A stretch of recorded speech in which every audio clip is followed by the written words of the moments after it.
Hoje vamos conversar aqui sobre luto, como lidar com as perdas da vida, e a doutora Joana Dark Sakai, psicóloga, está aqui para conversar conosco. Seja bem-vinda. Muito obrigada. Gosto de estar aqui com você sempre.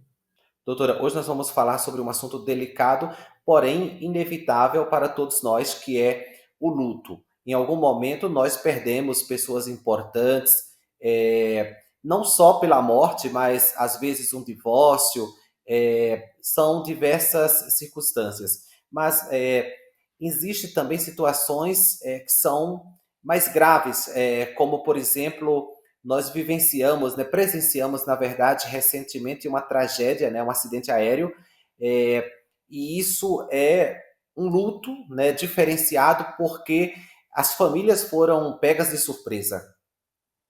Exatamente. Todos nós, indistintamente, passaremos pelo processo de luto por algo ou por alguém, ou até mesmo por um animalzinho de estimação.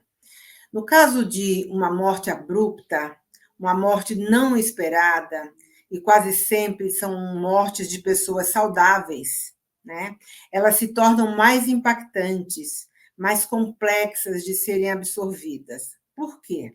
Porque é exatamente pela condição inesperada que causa naquele que fica, né, no caso a família, uma dor desesperada, porque não houve tempo de se despedir, de dizer coisas, de fazer coisas, e esta dor fica multiplicada. E na multiplicação, tudo se torna mais difícil. Aí vem o desespero, né? Em alguns casos, até uma certa histeria.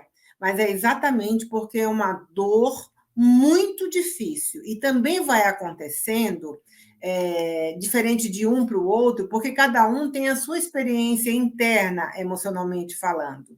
Então, cada um tem recursos para reagir de uma forma ou de outra forma. Né? Não é fácil.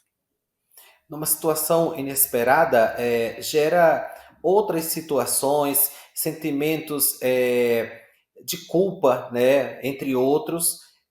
Por exemplo, a pessoa que perdeu alguém num acidente, de uma forma precoce, essa pessoa ela pode pensar que poderia ter se desculpado, poderia ter aproveitado mais. Isso é comum, a pessoa também enfrentar essas situações, né? Ter esses sentimentos e lidar com isso não é fácil. A gente observa no consultório, Salatiel, situações muito semelhantes, né? Em que não, a pessoa diz assim, mas eu estava me organizando para pedir perdão, para pedir desculpa, para ficar de bem, e em algumas vezes não dá tempo isso acontecer.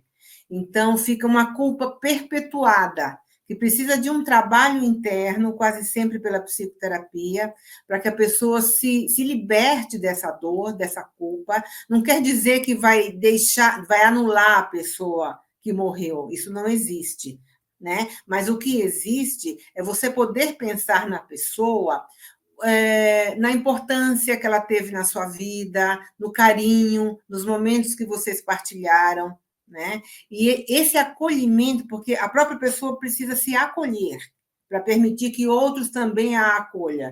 Isso é muito bom, é muito benéfico, porque alivia a pressão, alivia a tensão, embora não seja fácil. Doutora, agora diante do fato, o que fazer? Claro, o ideal é buscar ajuda profissional, mas o que compreende essa rede de apoio? Qual que é a importância também dos amigos, da família? Como que a pessoa deve lidar e ressignificar a vida, porque ela não vai conseguir reverter o ocorrido? Isso, perfeito. Ressignificar a vida. Então, veja, a rede de apoio tem uma importância em muitos momentos, né? Porque não vai ser de imediato que a pessoa vai conseguir procurar ajuda profissional. Então, a rede de apoio, com a sua presença, com a sua escuta ativa, com a empatia, com o acolhimento, com o abraço, né, com o envolvimento, faz com que a pessoa que está vivendo toda essa dor se sinta muito com alguém partilhando esta dor, de forma que esta dor seja respeitada e não julgada. Quando a pessoa fala assim, seja forte, coragem, não, nada disso. Naquele momento, ser forte é tudo que ela não consegue ser. né? E o que é ser forte? Fazer de conta que não está doendo? Né? Então, a escuta ativa, o acolhimento, o abraço, o ser humano, né, com a dor do outro e trazer ela para si, como se também fosse sua, não para chorar junto, mas para dar força. Né? O acolhimento é a base do momento. Né? E na sequência, uma ajuda profissional para ver uma ressignificação. Né? Porque o luto tem 5 fases: a raiva, a negação. Não, isso não está acontecendo. Né? Imagine se isso está acontecendo, né? No caso do avião. Não, não é o avião dele, não é o avião dela. Depois vem a raiva, que é a revolta. Por que isso foi acontecer justamente comigo? Né? Depois vem a barganha. Ah, mas se eu tivesse feito tal coisa, então isso foi um castigo para mim, porque eu deixei de fazer tal coisa. Né? Pode vir a depressão também e, por fim, a aceitação. Ou seja, a pessoa compreendeu que aquilo é fato, que a dor é enorme, mas que é preciso ressignificar a vida que precisa ser continuada e lembrar da pessoa como alguém importante, como alguém que deu carinho, que partilhou momentos fantásticos. E aí, o que é que resta? A saudade. E a saudade é algo saudável. Não é? E poder viver a saudade respeitando a sua dor, porque cada um vai viver no seu tempo, né? Na sua intensidade. Né? Quanto mais próximo era a pessoa falecida daquele que ficou, é mais doído e mais difícil, mas é possível ressignificar e a vida continuar e voltar ao cotidiano. Com algum tempo, mas o tempo é de cada pessoa. Por quê? Porque cada um traz dentro de si um respaldo emocional para o enfrentamento. Né? Então, é de cada um, é particular. E é preciso vivenciar essa fase, né? Como foi dito, aquele conselho seja forte não funciona, porque não tem como a pessoa pular essa fase. Se ela ignorar, ela pode ter consequências piores no futuro. Pois é, porque o que é ser forte nesse momento? É não chorar? É não viver a dor? É fazer de conta que aquilo está acontecendo, mas já já vai passar? A pessoa vai voltar para casa? Não, ao contrário. Precisa viver a dor para sair da dor. Né? O indivíduo melancólico é aquele que nega a dor. Né? O indivíduo que vive o luto, ele vive o luto, toma banho, engata a primeira e segue. Né? Porque pôde realmente viver aquela circunstância, né? E resolvê-la. Doutora, agora diante do fato abordado aqui especialmente, o que é que nós, que não fomos afetados diretamente, aprendemos com isso? Mencionamos há pouco situações de pessoas que podem estar se sentindo culpadas, em falta, em algum aspecto.